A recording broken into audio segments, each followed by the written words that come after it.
Boo! To address the elephant in the room, yes, I have had a haircut. Feels very nice. Why did I do it? I felt like it. Am I having a mental breakdown? No, I'm not. So rest assured, everything is good. And yeah, into the intro. Hello everybody, I am Rue, and this is my cozy corner of BookTube, Rue with the Books. This video is a pretty special one to me. It marks 1 whole year on the BookTube platform.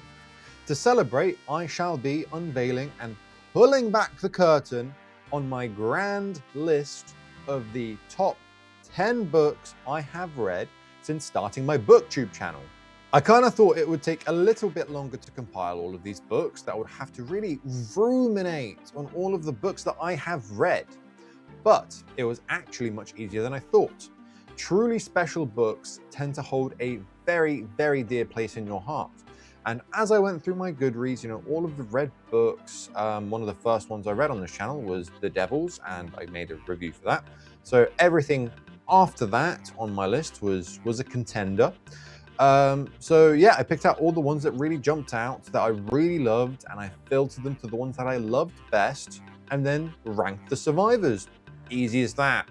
Hopefully, by watching this video, you will find a few books to add to your own TBR, and that I will excite you to pick them up and read them. Grab a lovely, refreshing beverage of your choice, potentially get ready to caffeinate. I do have a lovely Americano kind of thing myself.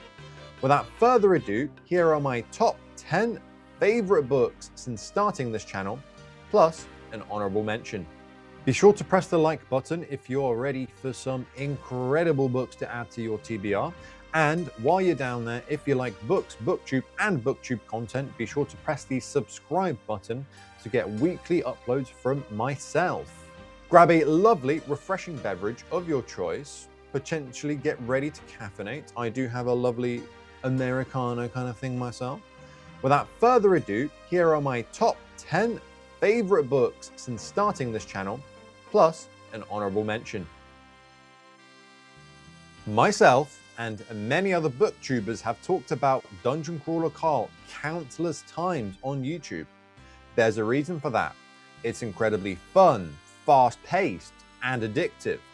Dungeon Crawler Carl follows Carl, who, upon an alien invasion of Earth, is forced to enter a dungeon with many flaws, survive the countless enemies that try to eliminate him, survive the countless obstacles that the dungeon AI throws his way, all while being flashy enough to draw trillions of viewers, as the crawl is all televised. This series does characters really well, allowing you to get very invested in many of the crawlers, having various different storylines attached to them.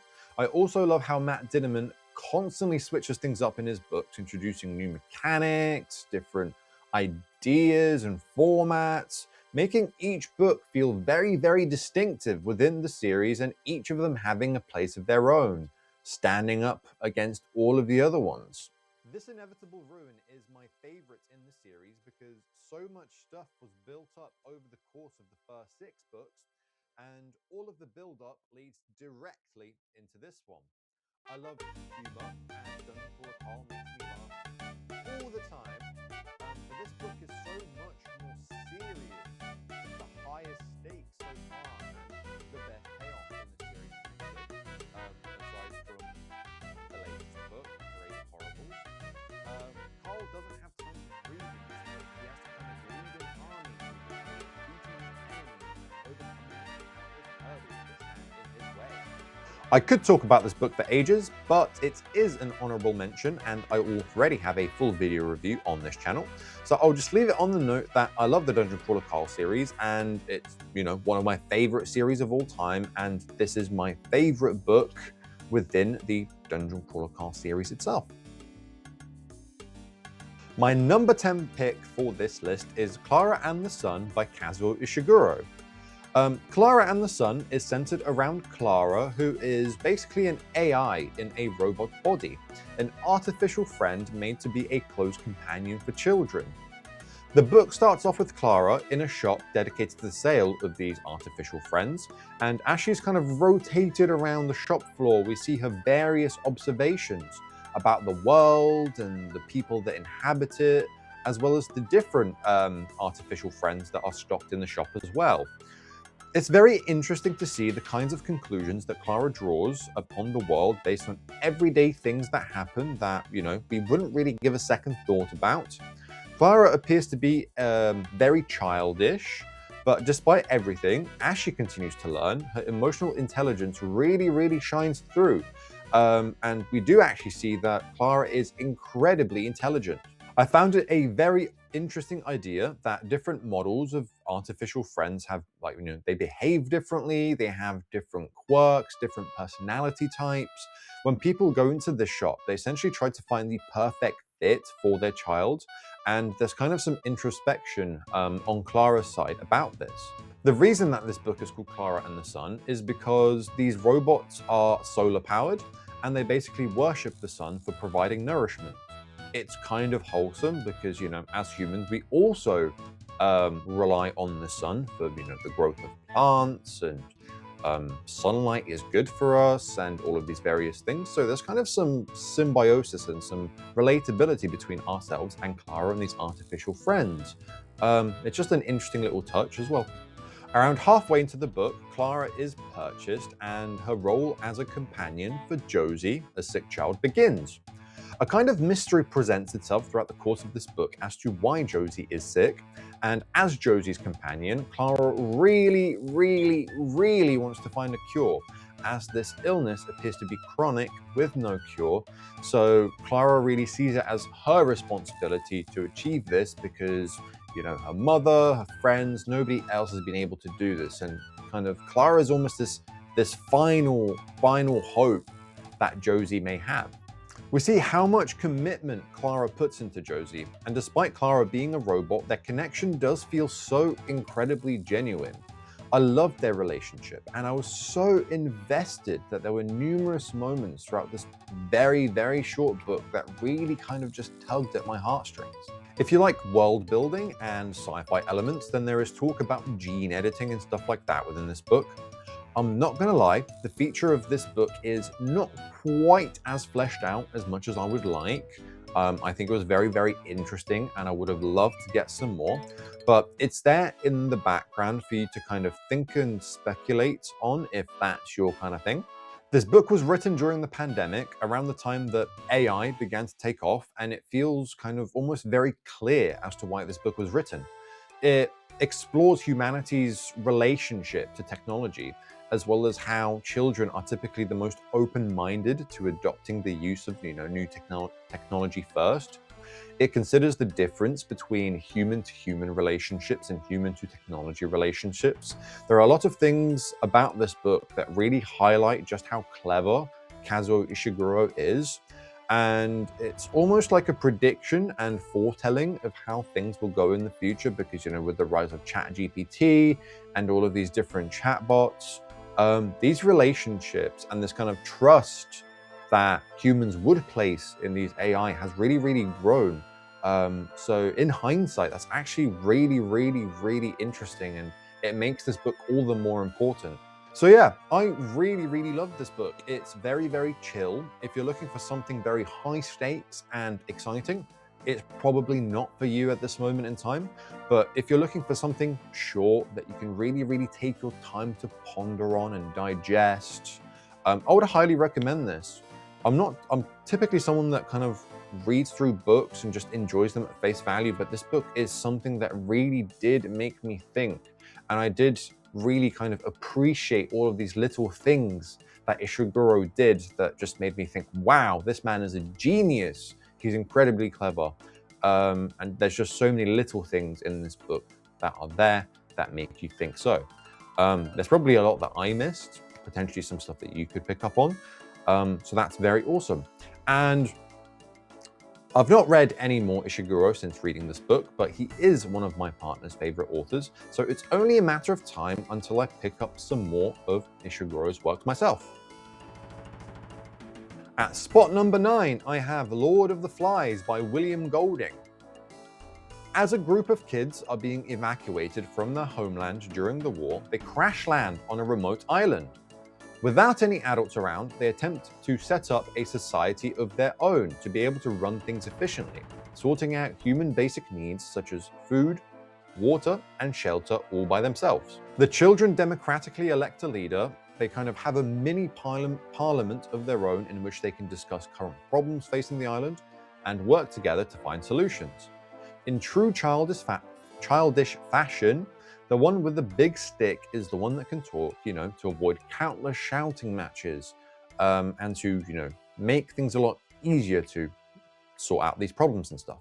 Fear is really the driving force in this book. The children hear scary, horrible howls in the middle of the night, and it changes the group's dynamic over the course of time. Fear is naturally exacerbated in the darkness, and it kind of develops this stranglehold over the children. As fear and danger hones in, some of the children kind of stop following this order that they've built up by democratically electing somebody and having this little parliament that I've already talked about.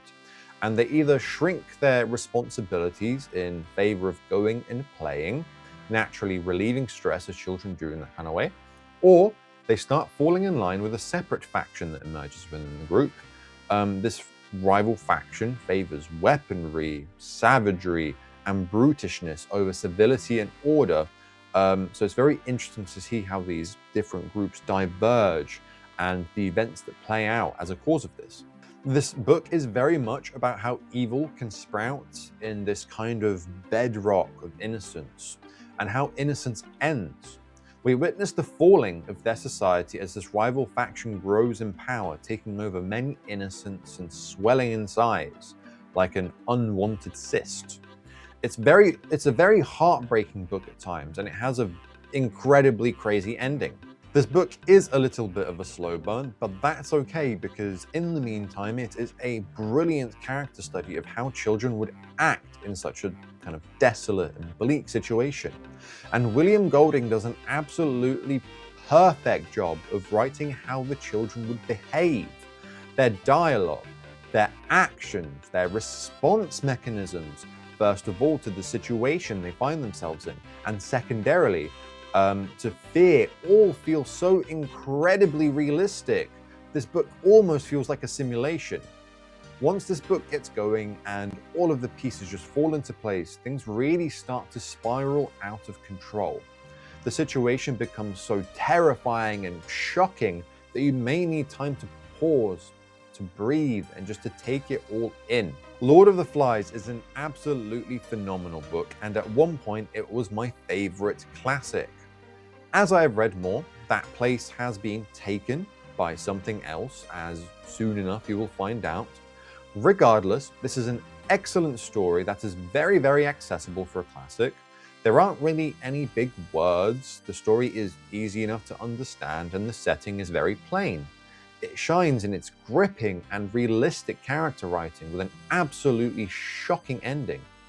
The ending of this book is foreshadowed by the first 10 or so % of the book, and in hindsight, it makes everything just all the more clever.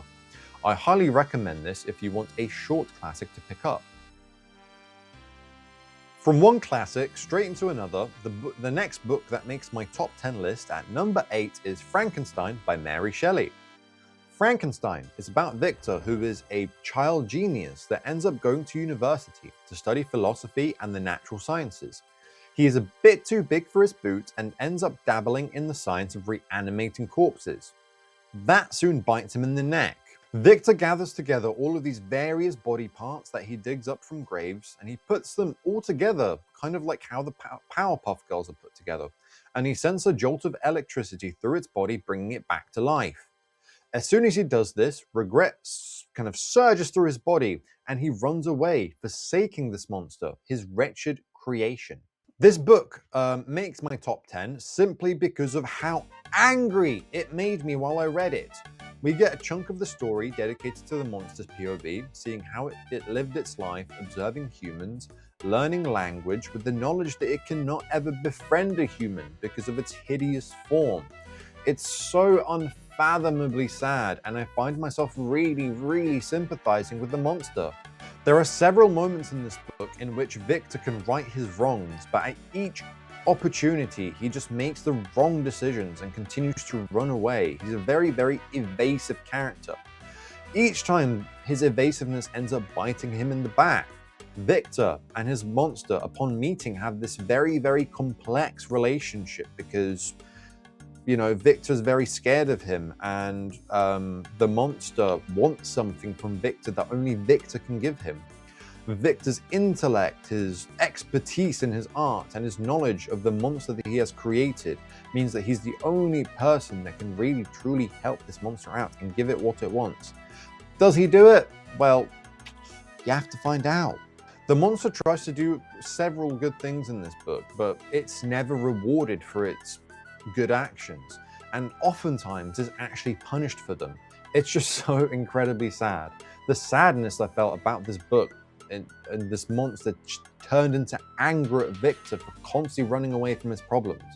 And it was always very, very satisfying when he got what he deserved. Frankenstein is an absolute masterpiece. Kind of like Lord of the Flies, this book is incredibly accessible. I rank it a little bit higher than Lord of the Flies because of how emotional I felt reading this book. Suspense, hope, sadness, anger, satisfaction. I felt all of these things while reading this book. I hope that if you pick it up, that you do so too. You can't have a good top 10 list without placing any Stephen King in it. At spot number 7, I have Pet Sematary by Stephen King. This book is about a family who moved to a town called Ludlow because Lewis, the father of 2 children and husband to Rachel Creed, lands a new job as a doctor and he's forced to relocate.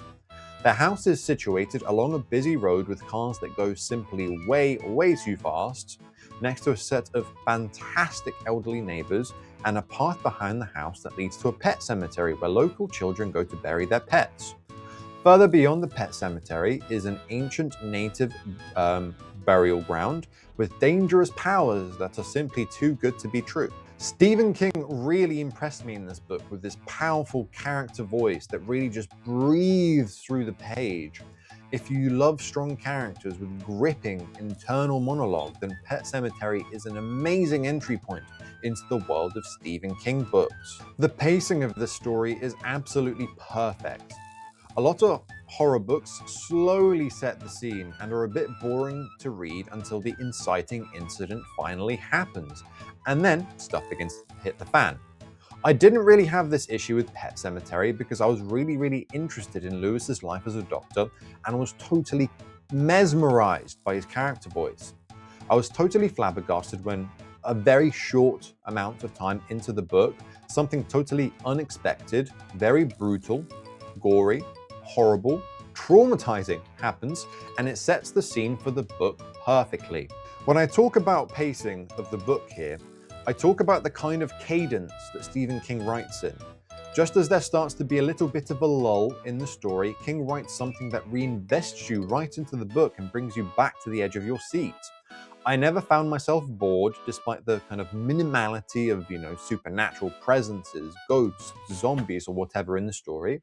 In the same way, the lulls feel like much needed breaks at times because we spend a lot of time in this story with Judd, Lewis's elderly neighbor, who acts as a form of relief. Judd and his wife are both very wholesome, dependable, lovely people that I just loved to spend time with. And as stuff escalates, his presence allows you to breathe for a minute before stuff kicks off again.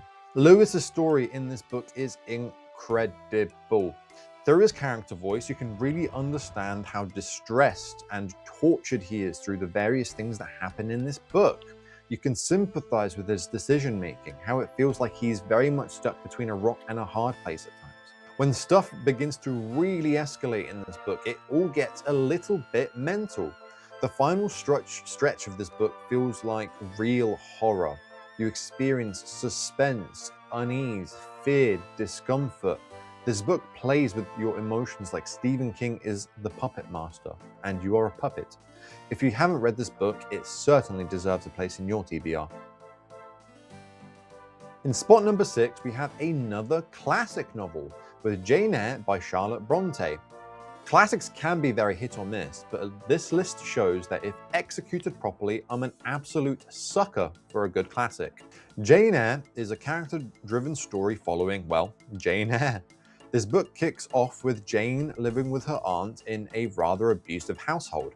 Jane is a little bit of a bookworm, and unfortunately she's physically abused by her cousin and also mentally abused by her aunt, just to double things up a little bit there.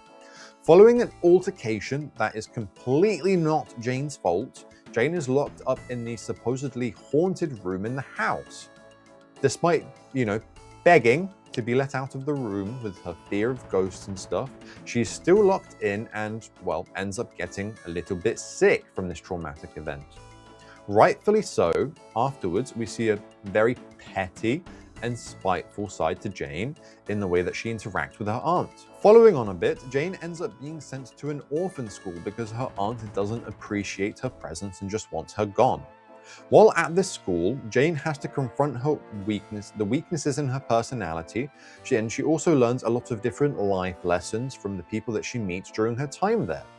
Jane has some very good role models. In particular, there's a specific teacher that she learns so much from in the way that she carries herself and how to learn things and all of these different skills that Jane picks up. And there's also one particular friend she makes that's a fantastic role model too. It kind of acts as a mirror in the way that obviously they're all orphans, so they've all had difficult lives. But this friend she makes, despite having all these really horrible experiences that kind of mimic what Jane's gone through, she carries herself in a very different way, and this just really shines a light on how Jane can present herself and carry herself. That's very different to how she was. But yeah, there's this one scene in this book during Jane's time at school that was totally unexpected and was really, really gut-wrenching. I almost cried like really early into this book. After graduating from this orphan school, Jane does a short stint as a teacher herself at the same school she was taught in, which gives her the necessary skills and references to land a job as an at-home teacher at Thornfield Hall, where she tutors a French girl. While at Thornfield Hall, she gets to meet the weird and wonderful Mr. Rochester who owns the house. Slowly, but surely, the two end up falling in love. I'm going to leave it there for the plot. This book excels in its characters. The plot is their romance and Jane's life with the kind of turbulence of its ups and downs. Jane Eyre is incredibly rich in its characterizations. I've already said that Mr. Rochester is weird and wonderful, but he really is a very eccentric character. There are many times over the course of this book in which I laughed at something he did or said, but lying within the shadows of Thornfield Hall is a dark secret that threatens the relationship between Jane and Mr. Rochester, just to add to the kind of intrigue and allure of it all. Jane Eyre is quite a long book, but it really nails down the pacing of the story. After each reading session and each chapter, you can precisely pin down exactly what happened, what the purpose of each chapter was, and everything else. It's not a very exciting story for the most part, but if you're a sucker for an amazing character-focused story, then Jane Eyre is an absolute must-read. It's one of the most popular classics written for a reason. It's got these mystery elements that really suck you in, and as it's all unveiled over the course of the book, you're just kind of really drawn in and waiting to find out the answers. And it really is very, very interesting and kind of throws a wrench in the works for everything. It's just so good. There are some kind of more high stakes and interesting situations that throw themselves into the mix as a cause of this mystery. So, this book isn't completely just characters in your face. There is a little bit of intrigue and mystery and maybe even some action thrown in just to spice things up a bit.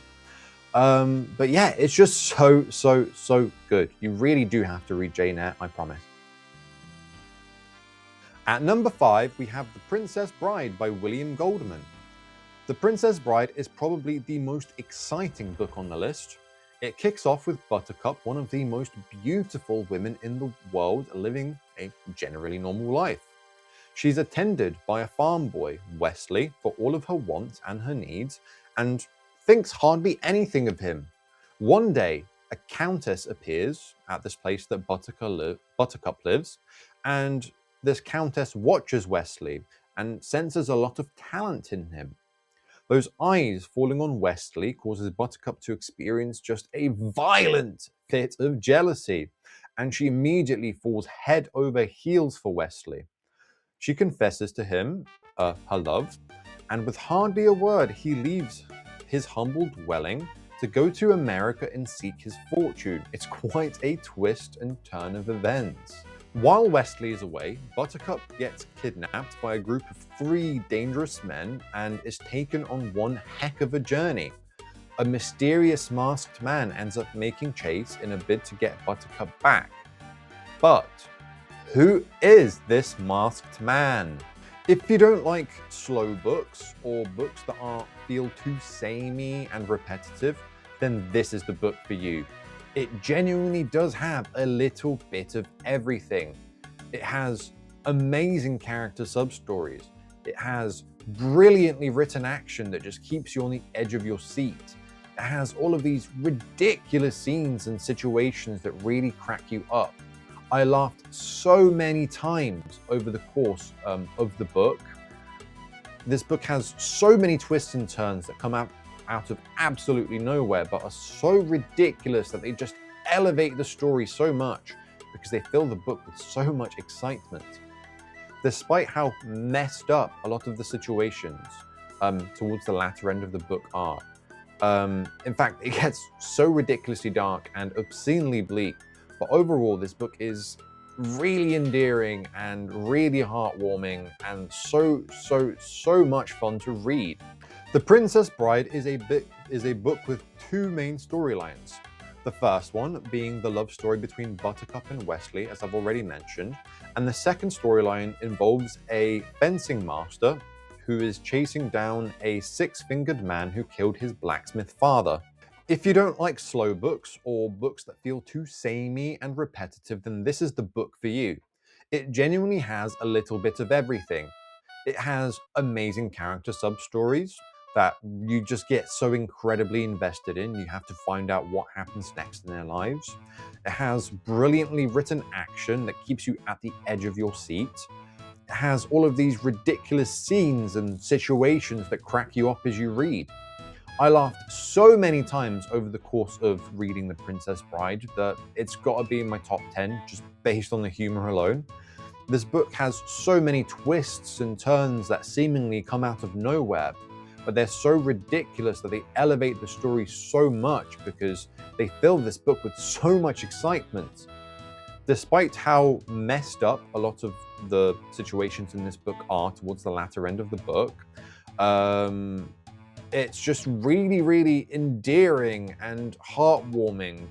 Some of these characters have a lot of optimism, but they kind of have lulls in their character too, where they really go through the ringer.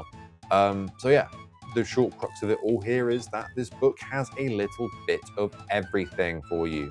The climax to the revenge story was one of the most badass scenes I have ever read in a book. It was very short, but filled with so much emotion, so much power, so much wrath and rage. After I finished reading it, I had to go back and read it out loud to my girlfriend with a massive grin on my face because I was just fanboying over how amazing this scene actually is. I love this book so much. I don't really reread books, but I can definitely see myself going back and reading it again one day. It's a nod to the addicting power of storytelling, and to be honest, I should totally watch the movie as well. The master of horror, Stephen King, is back for his second entry in my top 10 list. Pet Sematary was incredible, but Misery is genuinely on another level. Misery is an incredibly claustrophobic story between a captor and their victim. It puts the main character in an incredibly vulnerable position at the whim of a woman with an unpredictable, uncontrollable rage. Literally anything can set her off, which makes it so incredibly unpredictable and terrifying. Stephen King doesn't wait to build his horror up in typical fashion of a horror book. The terror sets in so incredibly quickly. The book is set over not a very long time span, but it truly does feel like an eternity for Paul Sheldon in the best way. Every waking moment is full of fear, anxiety, and terror. This book is very intense. It's a high-stakes cat and mouse game where for his survival, Paul Sheldon has to figure out how to outsmart a very clever, very deranged woman.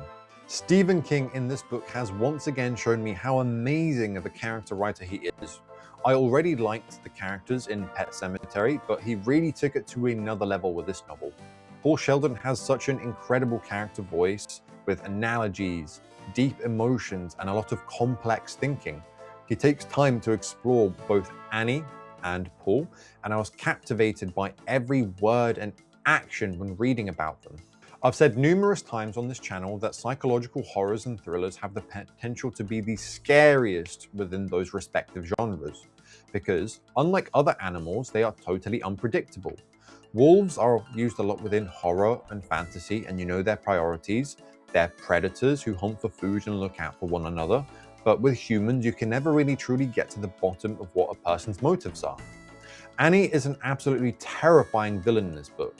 Paul has to kind of walk on eggshells around her to not risk setting her off. And as he learns about her personality and behavioral patterns and stuff like that, it kind of ends up being a little bit like a game of chess.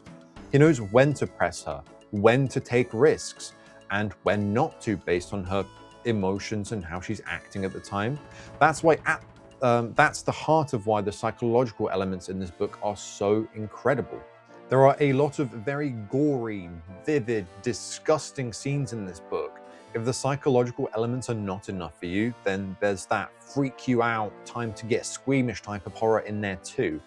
With Annie Wilkes, you never know what you're going to get. This is the best Stephen King book I have read to date. I definitely hope that I find ones that I enjoy even more, as it would be a shame if my Stephen King journey peaked so early, but this one will always be special to me regardless. And for our number 3 spot, we have Demon Copperhead by Barbara Kingsolver. At the heart of it, Demon Copperhead is a story about a boy who lives a very tough life and has to grow up way, way too fast. It's a retelling of David Copperfield by Charles Dickens, but set in southern Appalachia rather than England. The story begins with the birth of Damon, or Demon as he's referred to in the majority of this book. We get a really vivid description of the way that he comes out of the womb, and it's genuinely really disgusting. Or beautiful, if you find that kind of thing beautiful. Whatever floats your boat. Once Demon grows up a little, he has to look after his mother, who is in and out of rehab due to a drug addiction. And while she's away sometimes, he ends up going into foster care, losing lottery tickets after losing lottery tickets. These foster homes are the backdrop of amazing character moments, ones that can really pull at your heartstrings. We see who his role models end up being, what he has to do to be able to survive and eat, and what and who he has to put up with. Each home, each foster house that he ends up being part of is different, with differing struggles, differing dynamics, and different families. Throughout the course of the book, we see Demon make a lot of mistakes throughout his life. Some are avoidable mistakes, others are not. In some situations, his hand really is forced, and in others, emotions can get the better of him. Barbara Kingsolver tackles a lot of difficult themes in this book, such as foster care, addiction, love, corporate greed, the legal justice system, all with so much tenderness and attention to detail. They are all incredibly pivotal aspects to the story and how it plays out, not necessarily just random tangents to make the book feel more deep or intricate, or simply just afterthoughts. They're all very cohesive and incredibly well integrated into the story itself. I didn't think that the characters in this book were the most deep or complex, but at the heart of it, everyone is a side character to Demon's life. They all serve a narrative purpose in one way or another, and this book is very, very heavily carried by its plot. Don't get me wrong, there are characters you will love and probably characters that you will hate. Some give you a massive sense of unease and a discomfort when they're around. The events of the story play out as kind of quite a slice of life kind of thing. like you're reading a biography, but it's all incredibly compelling regardless. This book is incredibly immersive, totally engrossing, and you're bound to root for Demon. A lot of bad stuff happens in this book, many things can break your heart, but there's always a sense of hope and optimism that by the end of it all, it might just about be okay. This book is also very reflective of modern reality. Addiction is a story as old as time, and kids today will be going through very similar things as what happened in this book. You can't control the parents that you get in this world, and as a child, you can't avoid going into foster care if that's what society and the systems in place necessitate. The story really lets you empathize with the childhoods that some children have. I really love this book. It's a well-deserved third place. If I hadn't read the number 2 and number 1 slots, well, then it would be my favorite book in the world. That's the great thing about spot number 3. It's kind of funny because the best books I have ever read, I have read since starting BookTube, so this list is quite reflective of my favorites overall as well. We're really getting to the nitty-gritty here now. At number 2, we have Utopia Avenue by David Mitchell. This book is totally unlike anything else that has preceded the number 2 slot in this list. It follows a group of characters who form a band together. We see them creating their albums, touring, their rise to fame, and their various struggles in the midst of all of this as well. There are several things that I really love about this book. First of all, the characters are absolutely amazing. We have a vocalist and keyboard player, we have a guitarist, we have a bassist and a drummer alongside their manager. We get a pretty realistic depiction of what being in a band might be like, with all of its different highs and its lows, and how these characters interact with one another. All of the band members have different relationships with one another, and it all feels very, very dynamic. They don't all just interact with one another in the same way and make it feel samey. They're all very, very different people. Each character has separate kind of central themes that they are represented by. Dean's character explores terrible parenting, drug abuse, debauchery, and police corruption. Griff's character experiences physical trauma. Jasper's character explores neurodiversity and mental health. Elf's character explores sexism, sexuality, queerness, and expectations. This book feels so quick to read, but it explores so many different things with all of these characters. As a fun little task, try and predict what instrument each character plays based on their name. Second of all, I really loved reading about all of these shows that they performed. They have such an electric chemistry on stage, in the sense that if one of them makes a mistake, someone will pick it up and cover their back.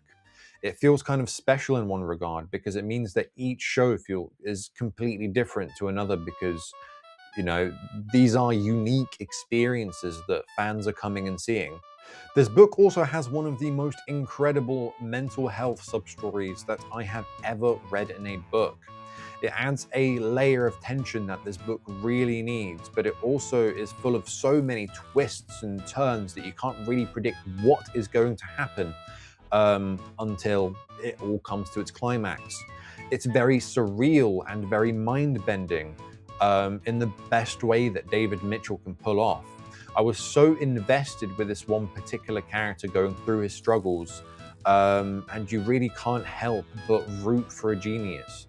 He's kind of the knot that ties the band together, and when he's going through the ringer, you really want him to pull through to the other side so that the band can continue in their upwards trajectory and continue doing their shows and continue making their music. It's a kind of book that you just really don't want it to end. I also really loved reading about how the different albums came together. You get a good glimpse into the kind of format that really works for them. This book is split into several parts, with each one being a different album that they worked on, with 2 sides in each album. The split works incredibly well because you get to see these characters in very different stages of their lives and their careers. This book is absolutely incredible. It's literary, it's heartwarming, it's mind-bending, it's a lot of fun to read. It's very much a character-driven story. The plot is basically just the rise of this band and their day-to-day life as artists. I don't really reread books, but once again with this one, I actually might have to pick it up one day because it's just so incredibly good. And, you know, if you're not necessarily into literary, I think just the characters and all of the stuff, the sub-stories that happen in this book are very gripping and captivating as well. So if you don't really care about, you know, the themes and the literary aspects, it's just a very good book in general as well. My #1 book since I started on BookTube is Catch-22 by Joseph Heller. This book is about Yossarian, a bombardier. It is set in the tail end of World War II. Catch-22 is a very famous catch, and it is as follows. If you don't want to fly, you are sane and therefore you must fly. But if you do not want to fly, you are crazy and therefore cannot fly. This catch basically traps officers within the air squadron. There's a further catch as well. Bombardiers are required to fly a set number of missions before they can go home to their loved ones, but the number of missions required keeps being raised, so there's kind of no hope for Yossarian to make it out. One of the shining beacons of this book is how amazing the characters are. We witness Yossarian complaining that in war, everyone is out to get him, which is kind of funny, but also true. And all of the people that he meets along the way with fellow bombardiers, pilots, lieutenants and generals, financiers. This book has a lot of incredibly absurd conversations that seemingly go in circles and make no sense, but they are so incredibly funny. Considering how bleak this book is, it's genuinely one of the funniest books that I have ever read, minus maybe some Terry Pratchett novels. This is a book that when you go into it, you just got to be patient and take it all in. Don't overthink things. Don't try to piece everything together or it might drive you crazy. You just got to strap in and let Joseph Heller take you for a ride on his magical war bus. Everything makes sense by the end of the book, I promise. So don't let any confusion deter you from this absolutely phenomenal novel. I got this book out from the library and it hit me with a left-right hook straight to the noggin. I wasn't expecting to get so invested in all of these characters. This book, despite the humor, is pretty sad. It's full of twists and turns. You can't really predict what is going to happen next because it's all just so incredibly bizarre. But man, when you turn that final page and read the final few lines, you're so sad to be leaving these incredible characters. This book will make you laugh, but when it calls for it, it will also deliver some massive emotional gut punches. It's a weird book to talk about because there isn't really a plot aside from will Yossarian make it out? It has loads of characters, kind of introducing a new one every chapter until we understand the full roster of these military personnel. But it is full of individual character sub-stories. As all of the characters are somewhat part of the same military outfit, all of their stories are somewhat interlinked. The characters are so rich, constantly breathing life into the page. If you love character-driven stories, this one definitely has to go on your TBR. It is a bit divisive. It is either love it or hate it, but I think that those that hate it really didn't give it a fair chance. They were either driven crazy through the conversations, which to be fair is reasonable, or they tried to figure it all out way too early and they were driven crazy by that instead. As I said, you got to kind of strap in and let the author just take you on the ride. I promise, the payoff by the end is so totally worth it. Not to say that the book sucks until that part. I loved it from start to finish. It is absolutely phenomenal. I just wanted to say a massive thank you to everyone that has been watching my videos, pressing the like button and leaving a comment. It's been incredibly rewarding to talk to those of you that have put their thoughts out in the comment section. I haven't had a fast track to success on BookTube. I haven't got 100,000 subscribers or whatever, but making some friends on the platform and talking to you guys has been such a massive pleasure.